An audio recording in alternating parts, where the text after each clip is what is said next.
Bonjour Pierre Tapie. Bonjour. Vous êtes président de la société de conseil Paxter, ancien président de la Conférence des grandes écoles et de l'ESSEC.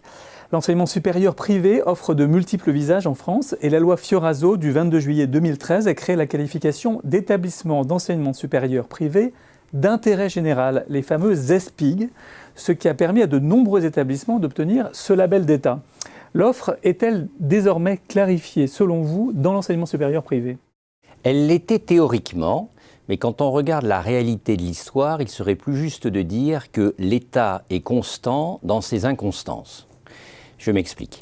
Dans les années 2002 à 2013, avec d'abord le protocole de Jacques Lang, avec ensuite le protocole d'accord qu'a signé Valérie Pécresse en 2010, puis la loi Fioraso, qui en est en quelque sorte un prolongement, l'État a en fait traduit dans le champ de l'enseignement supérieur ce qui avait été mis en place en 2008 dans le champ de la santé, en reconnaissant que les secteurs n'étaient pas des secteurs binaires avec le public et le privé, mais en fait des secteurs ternaires avec le public, le privé lucratif et le statut privé de mission de service public non lucratif. Et dans les deux cas, que ce soit les ESPIC, les établissements de santé privés d'intérêt collectif, ou les ESPIG, les établissements supérieurs privés d'intérêt général, dans les deux cas, il s'agissait de reconnaître la participation à la mission de service public, soit de la santé, soit de l'enseignement supérieur, de ces établissements non lucratifs.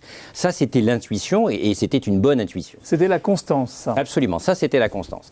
Là où il y a eu une grande inconstance, c'est que finalement l'incohérence historique des lois entre 1875, je n'ai pas bu, 1875 et 1880, où à 5 ans d'écart, l'État a donné des signaux rigoureusement opposés quant au droit d'institutions privées à participer au service public de l'enseignement supérieur.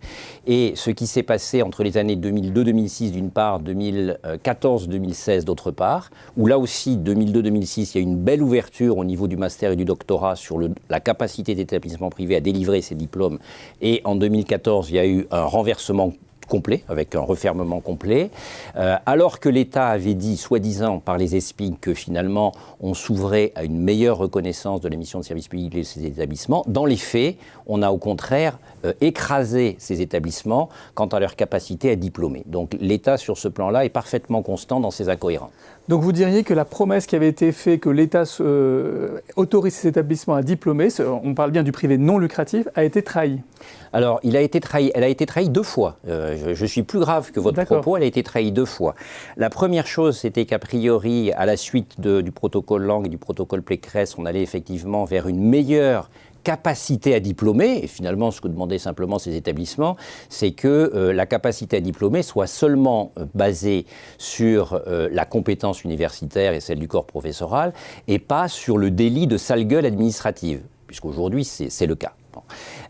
Donc, d'une part, ça portait là-dessus, mais d'autre part, ça portait sur une forme de transposition dans le ministère de l'Enseignement supérieur de ce qui existe depuis 1984, donc ça ne date pas d'hier, dans le champ de l'enseignement supérieur agricole, à savoir que la participation à la mission de service public de l'enseignement supérieur soit reconnue par une certaine subvention de l'État.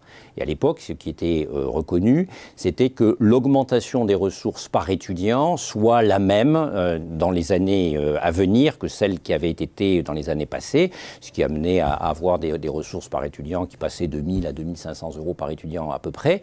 Et là aussi, il y a eu imposture, puisqu'on est passé de 1 000 à 500. Donc il y a eu double tradition. Pour vous, c'est une double tradition. Est-ce que quand même les arguments du public, qui est que l'État a le monopole de la collation des grades et des diplômes, et que je ne connais plus la formule exactement, ne sont pas recevables pour protéger les étudiants, notamment de l'évolution d'une institution qui perdrait en qualité, voire même de sa faillite ? Alors, la vraie formulation, c'est l'État a le monopole de la collation des grades et des titres. Mais cette formulation, elle a été traduite très habilement par la loi de 1934, par exemple, sur le titre d'ingénieur, ou par la création de la CEFDG qui contrôle les écoles de management, en disant l'État doit être le garant du processus qualité, Mais bien sûr, la manière avec laquelle ensuite des écoles contrôlées par un processus qualité vont opérer leur métier, que les gens soient publics ou que les gens soient privés, chacun a le droit d'exister. Donc il y a bien une dissociation entre le monopole du contrôle qualité qui est entre les mains de l'État et le fait d'être opérateur. Et en fait, c'est la grande confusion entre le rôle de stratège et de contrôleur qualité de l'État d'un côté, son ambition ou l'ambition de certaines bureaucraties à être en fait le monopole de l'opération de l'autre, qui est au cœur de la contradiction de ce sujet. Dans le cas du titre d'ingénieur, ça va même plus loin, puisque des écoles privées à but lucratif peuvent aussi, même si ce n'est pas les plus nombreuses, donner le titre d'ingénieur. Oui, tout à fait. Alors dans ce cas-là, le contrôle qualité de la commission du titre de l'ingénieur porte sur le processus pédagogique, indépendamment de la situation de lucrativité ou de non-lucrativité des écoles. Mais pour revenir à votre question, puisque votre question était les protéger, hein, moi je répondrai à ça, les protéger de quoi ? Puisque ces écoles sont protégées par le contrôle qualité de l'État, d'une part, mais que les familles qui choisissent de mettre leurs étudiants là sont en fait des familles qui sont punies deux fois, puisqu'elles payent par l'impôt la gratuité des études des autres, et elles payent directement aux écoles le fait de choisir ce type d'école plutôt que d'autres types d'écoles. Si nous sommes dans cette situation, c'est en fait parce que la mémoire historique de la pensée de Jules Ferry est encore très présente.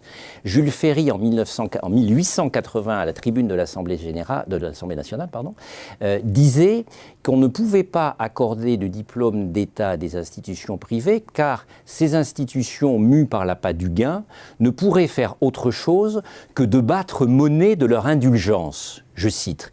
Et c'est pour ça, a continué Jules Ferry, que bientôt, dans 10 ans, dans 20 ans, les diplômes de ces universités américaines, de Yale, de Princeton, de Harvard, ne vaudraient plus rien, affirmait-il doctement. Je crois qu'aujourd'hui, en 2019, on a vu que ce grand homme, sur ce sujet-là, s'était un petit peu trompé. Il serait peut-être temps qu'en France, on change de logiciel. Pierre Tapie, merci pour votre éclairage. Je vous en prie, c'est un plaisir.